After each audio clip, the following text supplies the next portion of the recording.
According to neurologists, philosophers, and evolutionary psychologists, the purpose of the human consciousness is as a storytelling device.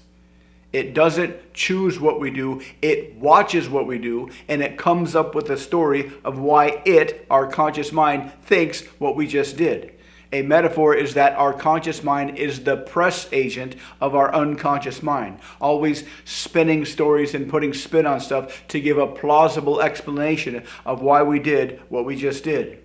You go into a situation, you see something that you want. You quickly check all of your memories, or your subconscious quickly checks all your memories. And you come up with enough similar situations from the past, what worked, what didn't work, and you come up with a battle plan of how to get what you want in this current situation. Then you take action. All this happens instantly, before your conscious mind even knows what's going on. Then you take action. And then your conscious mind watches what you just did, and then your conscious mind has to come up with a story of why it thinks you did what you just did. Our memories are false. Most of our memories are reconstructed. Every time you remember something, you don't remember the thing, you reconstruct the memory. And whenever you reconstruct a memory, you reconstruct it in light of your current state of your mind-body system, what you want, what you don't want, etc. You continuously reframe your memories to maintain the integrity of your ego and your sense of self.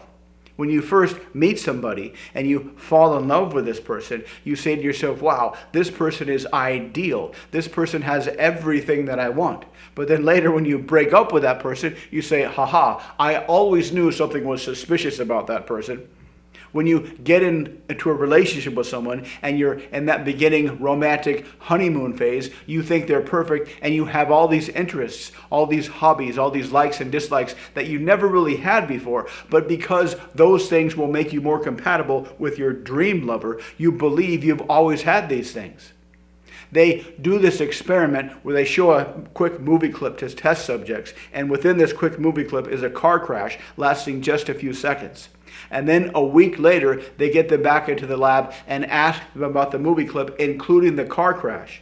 But here's the thing. When they ask them, or they take half of the group and they ask them about the car wreck, they say, how fast were the cars going when they hit each other? And they explain, and they ask them more details about the car wreck. And in those details, there's no broken glass.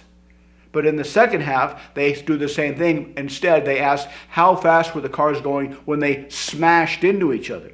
Simply by changing the word from hit to smash and then asking them about the car wreck, they suddenly remember a whole bunch of broken glass. Just by asking questions differently, we completely change the memories of the people we're talking to. Just based on how we go through the world, we change our own memories of what we think happened before.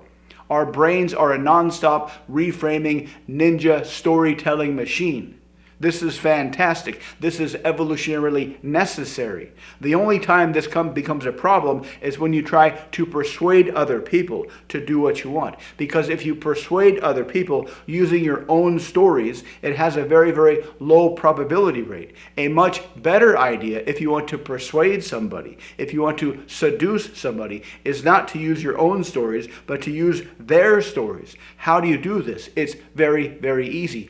Build up their ideas, their memories of their best self.